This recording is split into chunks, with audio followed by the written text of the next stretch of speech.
SUSE.io makes security tools for everyone. SUSE's flat rate pricing means you can set up SCA and DAST tools for your whole team. No seat counts, no scan limits, and you never have to talk to a salesperson. SUSE integrates with all common CI/CD platforms and supports most popular package managers. And thanks to SUSE's open source vulnerability scanner, license management suite, and SBOM generation capability, you can get back to what you really want to be doing, coding in no time. Visit securityweekly.com/SUSE. Welcome back to Application Security Weekly. We just talked with Eric Allard from SUSE about trading places with developers to bring security basics into common practice for software engineering. I'm your host, Mike Shima, and I'm here with John Kinsella, and it's just about time for the news. But first, do you have a specific guest or topic that you want us to cover on one of the shows? Submit those suggestions by visiting securityweekly.com/guests and completing the form, please. We review suggestions monthly and we'll reach out to you once reviewed. Then join us April 14th to learn how to monitor your Wi-Fi networks for attacks with Enzyme, a free and open source wireless intrusion detection system. Then join us April 21st to learn how to gain visibility into your enterprise with Sysmon. Live attendees at both of these webcasts will receive a chance to win a $100 Hacker Warehouse gift card. Register at securityweekly.com/webcasts. And of course, don't forget to check out our library of on-demand webcasts and technical trainings at securityweekly.com/on-demand. All right. And we also have now, John, securityweekly.com/lots of show notes this week. And a bit of a mix, but I think I have some themes to tease out here. But before we get into too many of the let's as a teaser to the themes, let's actually, as we often do, talk about some very specific vulns. And you've got at least one vuln in PHP, and I've got another one. Why don't you start us off? I was just looking. I'm pretty sure they're different vulns. Your one is there. Yeah, so the first one, at least the one I threw up on there, was so PHP. Everyone remember that? Still being used by a lot of companies, or at least some companies. And this was probably, Mike, I think Pear might be the first of the programming languages package repositories. No, there was probably the Perl or Python ones around earlier. But anyway, so Pear was one of the earlier day code repos for package repos for use with PHP. And I don't know, it's been around, I'm guessing, close to 20 years. But we found, or not we, someone found a 15-year-old bug in the repo, which my understanding was it hadn't been exploited yet, but it could have led to some pretty bad things. So what was going on here in a nutshell is bad use of randomized characters for passer reset. So the what it comes down to at the end of the day is if someone submitted a password reset request, another user could probably within 50 tries be able to guess what that password reset, what the new temporary password is. So it's not by itself end of the day, but if someone had obviously bad intentions, that's not a good way to start your day. So that's been patched, but it's interesting to see some of these guys, right? Something that's been around for quite a while, even open source, someone not actually picking up on that until 15 years later. So we can start with that. You want to talk about the PHP one that you had? Yeah, and keep that 15 years in mind, because I think I've got one that's at least 17 years old later on coming up. But this other PHP one is, once again, yes, PHP. We haven't talked about PHP in a while because we've also skipped over a bunch of WordPress vulns because yawn. And I picked up this particular PHP vuln not to talk about the specifics of it's in PHP, go patch your PHP, et cetera, et cetera. It's more about what were some of the context around it. And in this case, it was PHP as implemented in C. It had some integer mismatch problems. And this is not uncommon or unheard of within the C world. And it stemmed from a very simple, straightforward string length usage on data that is attacker influenced. So, but what was interesting about it, maybe a couple things. One is that why is here is something that ostensibly, at least in theory, should be relatively easy to identify, meaning integer signed versus unsigned integer mismatches. So just like the pair vuln, one would hope that either we can make these types of bugs less shallow by having eyes on them, or have automation that identifies them, but possibly also do something else magical. And here I'm going to be a little hand wavy, because even if we did have people reading through these or automated tools identifying them, they need to bubble up into, oh, we should actually fix it. So there does seem maybe also a prioritization aspect here, in addition to just understanding, assigned versus unsigned type of mismatch that maybe or maybe isn't a problem. And the other reason this kind of just started my brain thinking about other things beyond, greater than just PHP, is that this was, as the author, the researcher, the article that it linked to in the show notes describes, this took around a 2 gigabyte type of string payload to trigger this sort of vulnerability. And we've seen these types of 2 gigabyte payloads either just generating a pure DOS or identifying these types of buffer or even heap problems, because you have C-backed buffers that this information is landing into. So it just made me think that, for as much as I like talking about fuzzing, as we'll also get to in a little bit, a 2 gigabyte file isn't something that you easily set up in unit tests.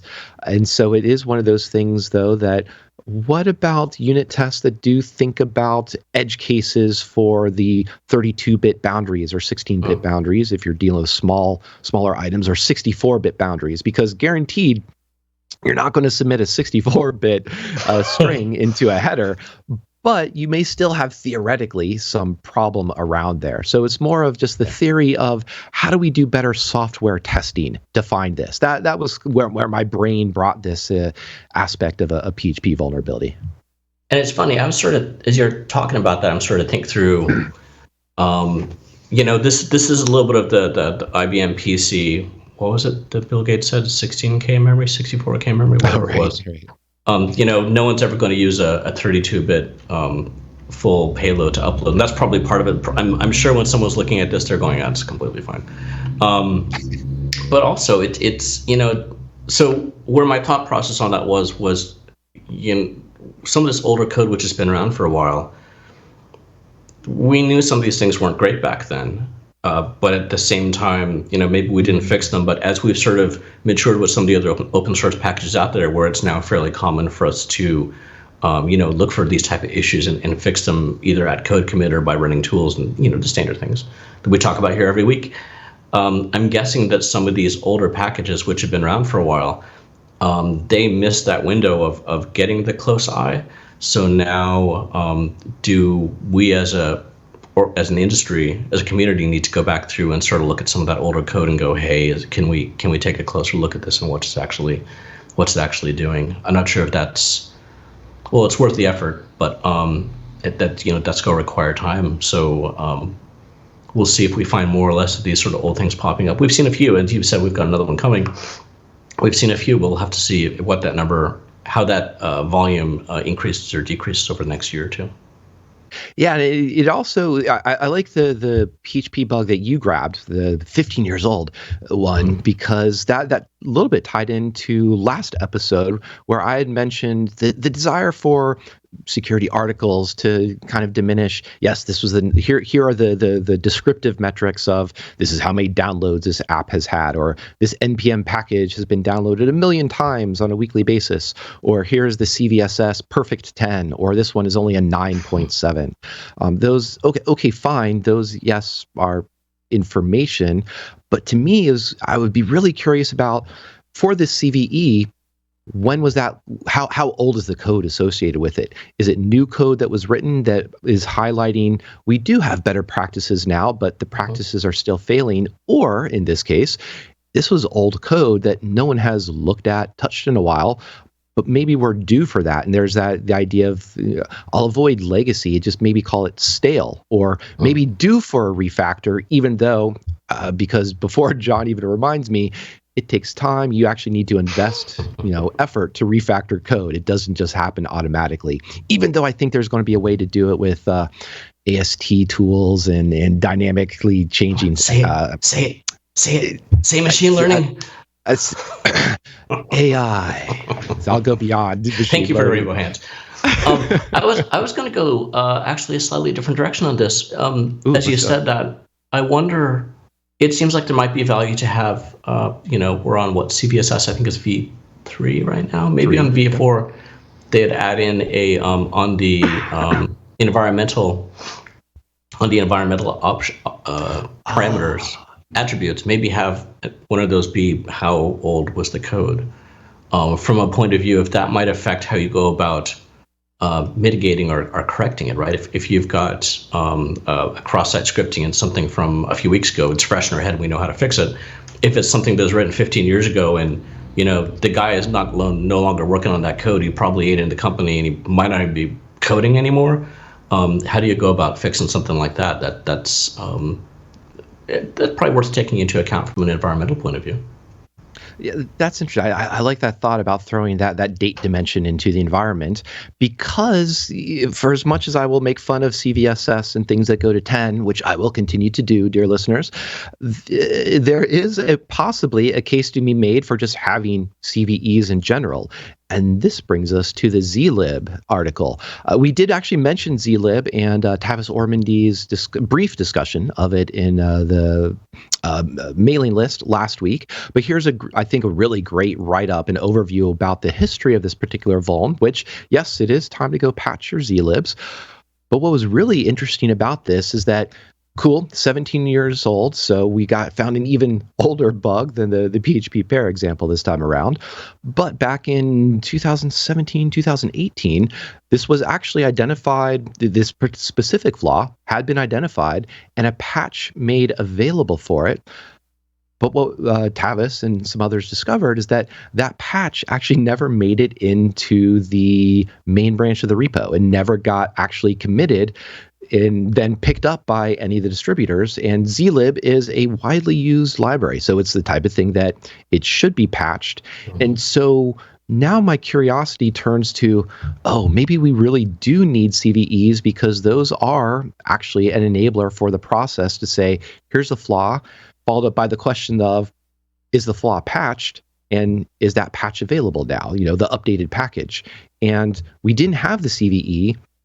The patch was available, but the patch never got applied, and therefore we don't have updated packages until now, about 5 years later. It is time to patch. So kind of an interesting process-oriented aspect there, or begrudgingly admitting, yep, maybe we do need to stick with CVEs for a bit longer. Yeah, it's funny. There's been some hate thrown at CVEs over the last year or so. I still think there's massive amount of value both in not just the CVE itself, or some sort of process to document and track these. Because I know there's some folks now, we talked before about some of the cloud vulns, which people are trying to go a little more broader and take the providers into account and things like that as well. And then the CVSS also, people are like, it's too complicated. Again, I don't know. I think at least maybe that's not something I want to put on like the executive's desk. Oh my God, a CVSS 7.8. But at the same time, I think they're massively valuable to some of us. So I don't know, that part's interesting to me that people are thinking otherwise there. There's one paragraph header or section header in here in his article, or in the Sophos article, surely no bugs left, which I think we all know the answer to that one, unfortunately. But yeah, this is a good follow-up on it. This is one of those things that to dig into deeper, and the more we understand about why these things happen, hopefully we can improve for the future. Hopefully we can. And this one would be, as we talked even a couple episodes back, a journey through Application Security Weekly episodes of 2022. We talked about the Open Source Security Foundation and a lot of work they've been doing to highlight what are the, they did the survey. What are the top 500 NPM packages out there for the bingo card theme of the week, as well as other open source projects that should get investment. And Zlib, I think, I don't recall it actually being on the list, although I have to admit I didn't specifically check for Zlib. But now talking about this, looks like both a candidate to make sure it's on the list, but as well as maybe this is one of those candidates ripe for a refactor or a re-implementation, so that we just say, yes, maybe it has been vetted, been reviewed, it's hardened C. You can write secure code in C, but it's still really easy to make mistakes. And maybe this is one of those areas that let's rustify it or something like that. So another thought process, another homework for listeners if you want to rewrite Zlib in a weekend, which I don't think you could do. No pressure. No pressure. So while we're doing that, I'm going to shift now, still talking about vulnerabilities, but this is another callback to Apple's iMessage in iOS, BlastDoor's. We covered this sandbox creation almost a year ago, I think, when Apple rolled this out in this BlastDoor's hardening of iMessage in response to some vulnerabilities that Citizen Lab had identified that were being abused within iMessage. And so they created some sandboxing, the way that it handles user-generated content, specifically images, because that is a very parsing images, handling images is a very rife attack surface for abuse. What this forced entry write-up now from Project Zero is highlighting is how that sandbox isn't going to be applicable to the logic bugs that were being taken advantage of on this new-ish, almost a year old, forced entry attack that was also identified through some additional work with Citizen Lab. And I thought that was just really interesting. And before I continue on, be upfront with saying, this isn't about security nihilism, saying, the Apple did all that work, it could get blown away in a weekend by some great work. One, being a bit hyperbole about the amount of effort it takes to develop this type of exploit. But the sandbox at the time did address a very particular type of vulnerability, and a particular class of vulnerabilities, I should say. And it's not predicated on attacking or defending against this logic class of vulnerabilities. So we do have an apples and oranges comparison here, so to speak, but it still does point out that we're going to have a podcast for a long time because there are different and interesting application security problems that come up. So that's where that got my brain thinking on this particular one. Yeah, I'm going to use that segue here in a minute, but first on this, it's funny. I actually didn't get it. I didn't see this one last week. I'm guessing maybe is this related to the Apple emergency patches which came out at the end of last week? No, this is actually a retrospective back on just retrospective purely. Yeah. Okay. Because I'm still not sure. My devices are up to date, and I don't think I heard a good reason why, which is always sort of fun. This is there's lovely pieces of meat here for someone to chew on and dig into. I think you're right. It's we can, and it's something that the business part of me loves, the romantic in me hates that. Yeah, this whole thing which we do isn't going away anytime soon, unfortunately. Which means I'll be in business for a while, but at the same time, I'd rather not be. And that's sort of we're humans, right? So as long as the humans are either creating the code or creating the tools that secure the code of this whole loop, we've got to one day our robot overlords will come and help us out of that. But I'm going to pivot off that one. And we got a pair over here from Dark Reading, which I picked up over the last few days. Yes. And the first one is, how is security complexity being weaponized? See my time? And this is from Marty Roche, who looks like he's at a new place. So this is probably a little bit of a PR piece. But still at the same time, there's some good things in here to think about and remind ourselves about. Average large global enterprise has 46 different monitoring solutions in place. I think there was another stat in here too, but it's just like, the last half hour we're talking about some great stuff with with Eric from SUSE. But one of the things he said in there is like, new tools are going to come out to help secure some of these things, and he's spot on right. And it's actually just like we were saying about with this Apple thing with BlastDoor. And as we realize and improve and grow and become more sophisticated in the security tools which we have, yes, more tools will come out. But that means that 46 monitoring solutions is going to keep going up and up and up. And as you know, I'd like to say on here fairly frequently, the more complex something is, the chance of us being able to accurately how shall I say, not accurately, being able to secure that with some level of faith in what we're doing. I can't even find the word. It's so hard to do. But it's as that becomes more, we can only juggle so many things at once. So if we're trying to juggle all these pieces, you don't need to read the whole article. The headline sort of tells you where we're coming from.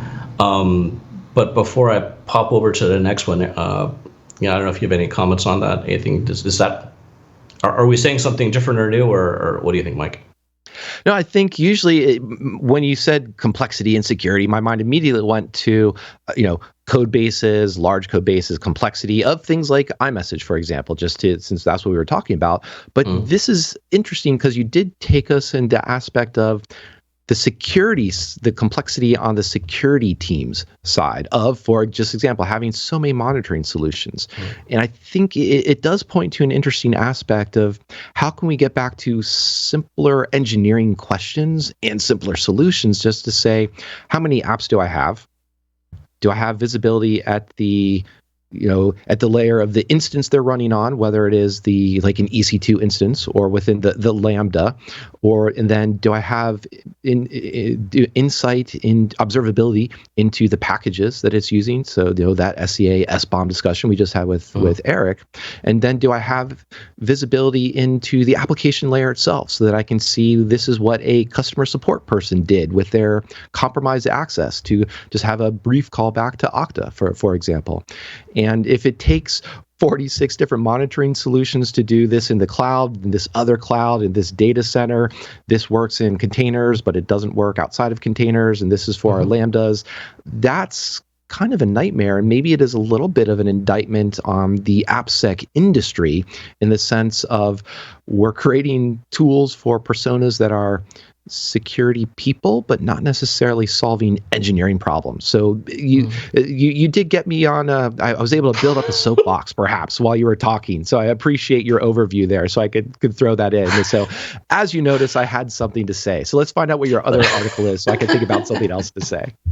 So I think. I'm going to push back on that actually a little bit. Ooh, so okay. In general, I completely agree with you. I think unfortunately our industry we make, build, and acquire point products, which is, that people have heard me with that soapbox before, so I'm going to keep that one short.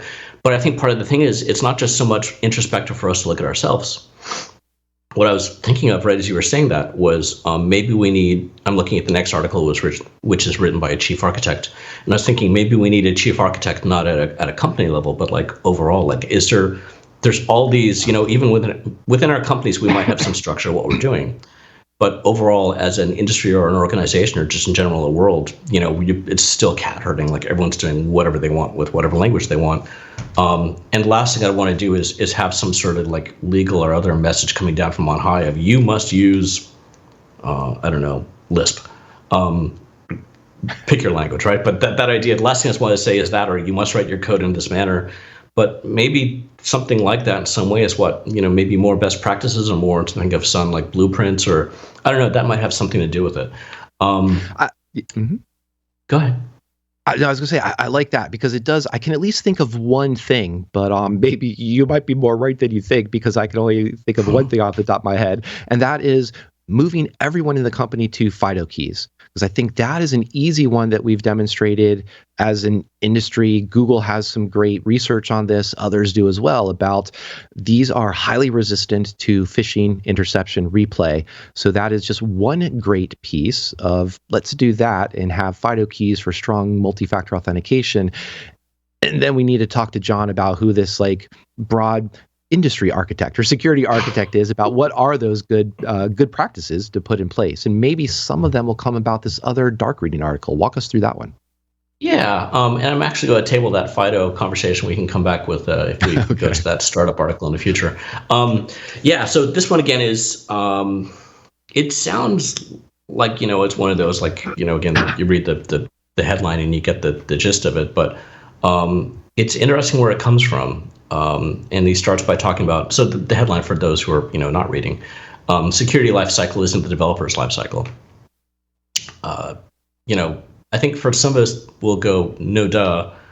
Others will find that to be a very deep thought, like, oh, wow, really, we're not actually doing the same thing. But yeah, that's sort of what's going on. But what's interesting is how the timeline of this article starts thinking about PCI DSS back in the day, and makes reference to SSDLC as it used to be a catchphrase. It's funny, for me, that buzzword I still use it. The secure software development lifecycle. I think we've changed that since into shapes left and different marketing phrases around it. But he goes from that point of view and sort of talking through, a little bit of talk around SolarWinds attacks. Elite seems to be the phrase of the day, so he's talking about elite hackers. I thought that phrase went out of style too, but hey. And that's sort of the general sense of SSDLC sounds great, right? And I remember when I first started doing that at Aztec, whatever, 10-ish years ago, when I walked into a room of developers, I'd either get the warm embrace or the, at least as frequently, if not more frequently, that guy, security's here. I used to joke, security's here, I'm here to help, right? Like, no, put that dude in the corner and like don't have him touch the rest of our code or talk to people, because I'm just usually, especially with the consultant hat on, making it work for people and slowing down the process. So that's sort of the brunt of it is, and it's something we talk about here, but I think it's good to see this echoed in an article like this. And again, the intention was to pair these two together and keep them short and not preach to the choir too much. But I think with that, you want to hop over to this early security for startups? I'm sort of curious to hear your take on it first before I respond. Yeah, and one of the things that I wanted to grab was I just pulled an article from Google's Project Zero that tends to be discussions about what are big companies doing, what is Apple doing with BlastDoor's and hardening iMessage. But don't want to forget all of our dear listeners out there who are the lonely person on AppSec maybe, or they're even just purely on that engineering side of things, and there isn't a strong security presence yet at a startup, and especially as a good tie-in, we were just talking with Eric on this. How do you democratize security for everyone? What are the smart ways to do that initial investment? Probably it shouldn't be refactor your entire code base from whatever language into another language, because that's just madness, and you need to actually, as a startup, generate some revenue. So there were three things that this article highlighted. It was ransomware, a cloud misconfiguration, and a credential compromise. I have a little bit of quibble with the ransomware focus, and ransomware itself is more of that is a consequence of a breach, but ransomware really, I think, comes from that number 3 that's listed here, that credential compromise and phishing. So if I were to say, what to focus on, have something where you can have a good cloud security posture management tool. So you either have observability, we've talked to a couple different vendors in that space over the time, or at least have a way that your infrastructure as code is being linted. You actually have that enforced and queryable. So that would be the number 2 that I really like.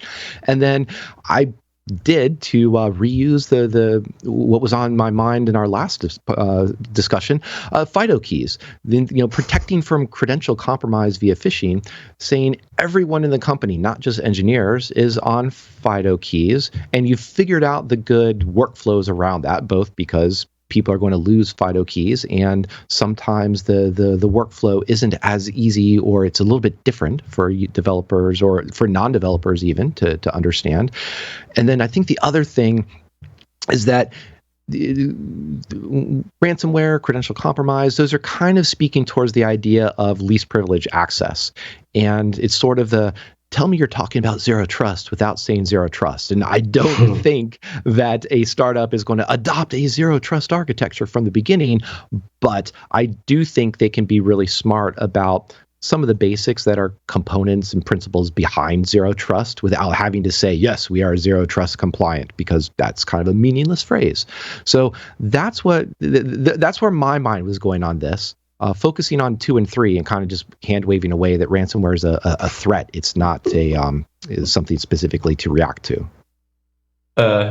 Yeah. Okay. I think that that's a completely valid take on this. So this article is very near and dear to my heart. I want to see more stuff like this. And the disclosure is my startup right now is literally we're trying to solve this type of problem for startups. So it's very near and dear to my heart. I'm guessing the malware part and the ransomware part was put in there because it's any company, any executive you talk to last year, if you like just say, hey, I'm doing security, like, oh my God, how do I stop ransomware? So probably why you covered that. The first thing I'll lead in with, I don't know if I mentioned this on here or not before. I was talking to a VC last year about what we're doing, very early conversations. And they're like, we usually talked about at that point in time as a startup CTO and a 10-person company. They've got no time for security, exact same as this article. How did they get around it? And I had this VC come back to me and go, but this book got published. It came out a few weeks ago. It's on Amazon. A CTO could just go and read that. I'm like, dude, CTO in a startup has no time to read a book on security. It's just not going to happen. There's just zero chance. Yeah. And this article is short enough. So from that point of view, I think it's quite cool. My presumption around, and I'm just scrolling through it right now. My presumption around the cloud misconfig, ransomware, and credential stuffing. I think he's trying to be a little prescriptive and give people some actual points to hit on, which is, I think that's one decent way to go about it. From our point of view, this show ASW, secure a product gets a little bit of mention, and I thought, that the tie-in with the FIDO keys was sort of slightly entertaining, because I think it's a good thing to do. It's one of my standard examples I tell people when I talk about our products. It's like, we'll tell you if your 2FA isn't turned on. But it seems like it seems almost too easy. So there's probably better suggestions. Not better suggestions, there's better examples, for at least for me, than to use that one all the time. I guess the only way I'd probably try to improve upon this is like, just give me an actual list, like here's top 5 things, do A, B, C, D, either at the top or the bottom. It's a little more sort of just prose. Bunch of good links. And I think he hits a little bit in there. Does he cover? I thought he covered a little bit of tooling around IAC, but maybe not. There's a mention of like Terraform. He mentions Terraform, yeah.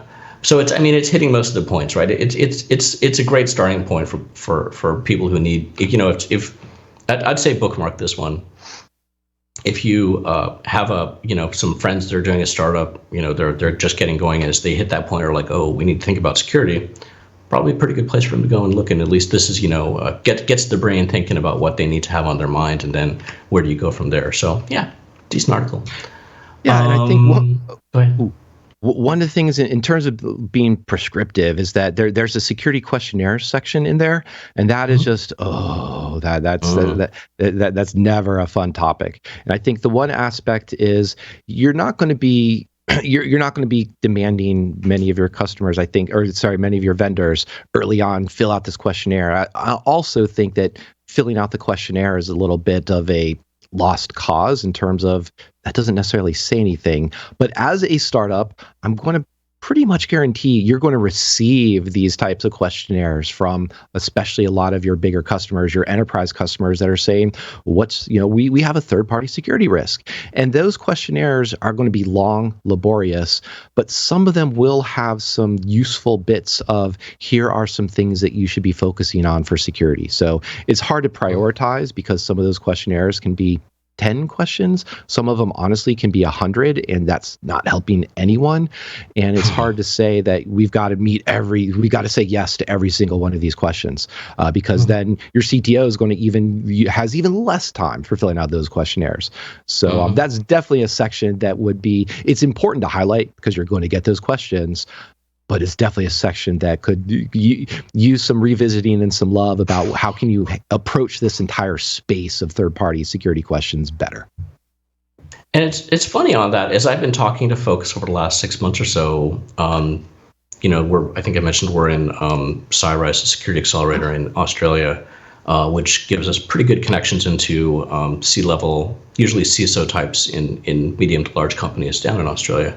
And one of the questions I frequently ask folks is, have you heard of Google's minimum viable security? Remember that framework that they have? And more people have heard of it than I would expect, because that was Google and it got a lot of traction when it came out. But no one's actually using it or doing anything with it. So they know there's other ways of dealing with this, but still there's the actual traction on the convergence side of that doesn't seem to be happening, which is really interesting to me. Yeah, so I'll shut my mouth on that topic at that point. We've got some ideas around it, but time will tell. Well, speaking of things that we have and that we're not using, we do have a bunch of articles left, but we're probably low on time. So, John, take us out with what's the final article that we should just squeak through real quick to talk about? Oh, pressure. I'm going to give 30 seconds to one about Zixel having a patch for critical bugs around their web interface and their firewall for two reasons. One, because for those of us with gray hair, Zixel is still around. And I have to make that joke every few years. And then also, we saw these same type of vulns being fixed in both Sophos and SonicWall products over the last few weeks. So sort of interesting that there's this trend going on there. I'm not quite sure if CISA is going out to these companies and saying they need to fix things, or where that's coming from. And let's see if we can squeeze in one more. I don't think we hit yet the Spring Framework RCE.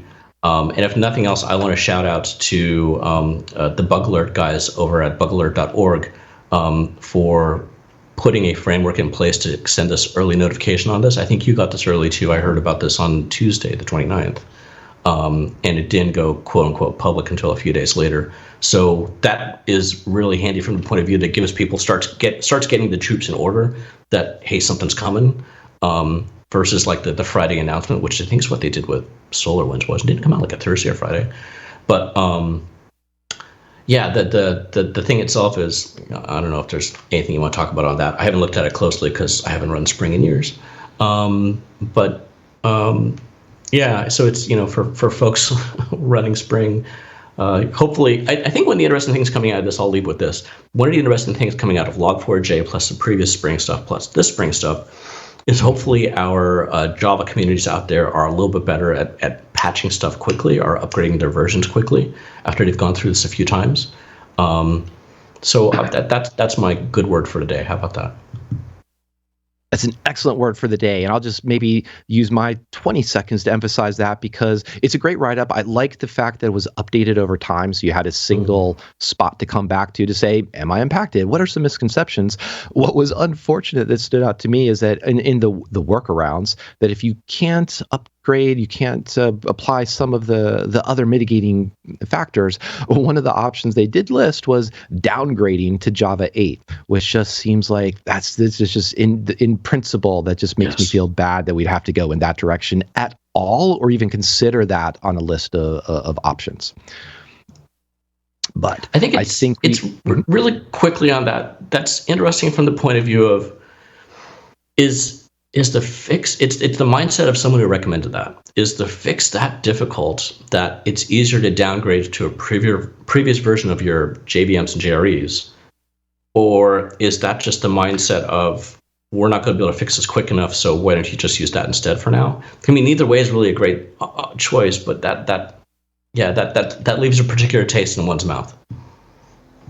It does. But we do want to leave everyone with a positive message. So please go back, listen to our previous segment. We have a handful of other fun articles that you can read that we didn't get to this time. Let us know which articles you'd like us covering, which ones you wish we would spend less time on. We'd love to hear some feedback from you and focus on these, because I know John has some more great opinions to throw down for all of the articles that I can bring up for him.